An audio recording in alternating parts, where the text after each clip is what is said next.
நாம் இதே முறையில் பருப்பு உருண்டை குழம்பு செய்தோம் என்றால் மிக சுவையாக இருக்கும். ஃப்ரெண்ட்ஸ், நாம் பருப்பு உருண்டை குழம்பு செய்வதற்கு 1 கப் கடலை பருப்பை நன்றாக சுத்தம் செய்து எடுத்துவிடலாம். அதனுடன் 4 காய்ந்த மிளகாய் சேர்த்து 1 மணி நேரம் ஊற வைத்து எடுத்துவிடலாம். இந்த அளவு புளியை அரை மணி நேரம் ஊற வைத்து எடுத்துவிடலாம்.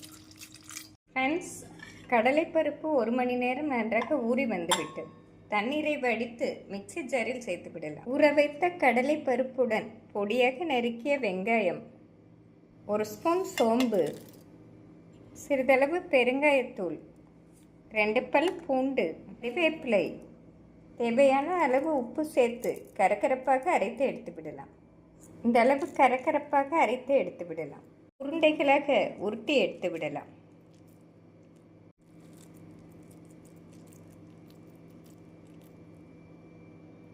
ஃப்ரெண்ட்ஸ், இந்த அளவு உருண்டைகள் போட்ட பின்பு குழம்பு செய்து விடலாம். கடாயில் தேவையான அளவு எண்ணெய் சேர்த்து விடலாம்.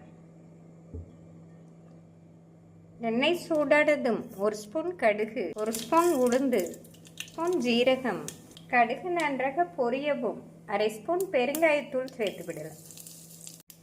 பொடியாக நறுக்கிய வெங்காயத்தை சேர்த்து விடலாம். 6 பல் பூண்டு சேர்த்து விடலாம். வெங்காயம் பூண்டு சேர்த்து நன்றாக வதங்கிய பின் தக்காளியை சேர்த்து விடலாம்.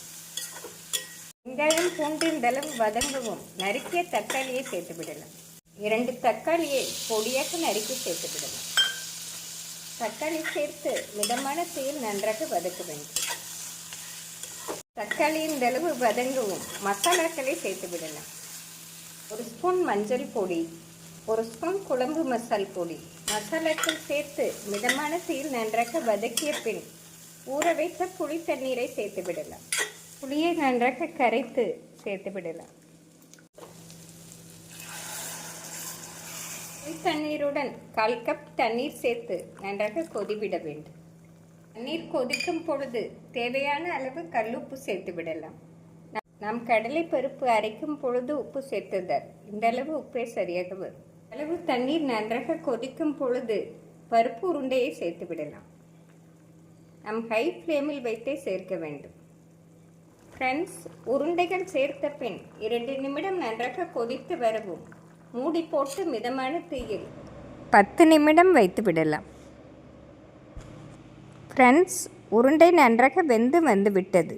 இதனுடன் அரைத்த தேங்காய் விழுது சேர்த்து நன்றாக கொதித்து வரவும் அடுப்பிலிருந்து இறக்கிவிடலாம். நாம் கடைசியாக தேங்காய் அரைத்து சேர்ப்பதால் மிக சுவையாக இருக்கும். தேங்காய் சேர்த்து இந்த அளவு கொதித்து வரவும் கறிவேப்பிலை, மல்லி இலை தூவி இறக்கிவிடலாம். ஃப்ரெண்ட்ஸ், குழம்பு இந்த அளவு பதமாக இருந்தால்தான் சாதத்துடன் சாப்பிடும் பொழுது மிக சுவையாக இருக்கும். ஃப்ரெண்ட்ஸ், மிக சுவையான பருப்பு உருண்டை குழம்பு அருமையாக ரெடி. நாம் இதே முறையில் பருப்பு உருண்டை குழம்பு செய்தோம் என்றால் மிக சுவையாக இருக்கும். ஃப்ரெண்ட்ஸ், சூடான சாதத்துடன் இந்த சுவையான பருப்பு உருண்டை குழம்பை போட்டு சாப்பிட்டோம் என்றால் மிக அருமையாக இருக்கும். குழந்தைகள் லஞ்ச் பாக்ஸிற்கு வடகத்துடன் இதை கொடுத்து விட்டால் மிக விரும்பி சாப்பிடுவார்கள். இதற்கு சைட் டிஷ்ஷாக முட்டை ஆம்லேட் வைத்து பரிமாறினாலும் மிக சுவையாக இருக்கும். ஃப்ரெண்ட்ஸ், மிக சுவையான இந்த பருப்பு உருண்டை குழம்பை செய்து பார்த்து எப்படி இருக்கிறது என்று கூறுங்கள். Thank you friends.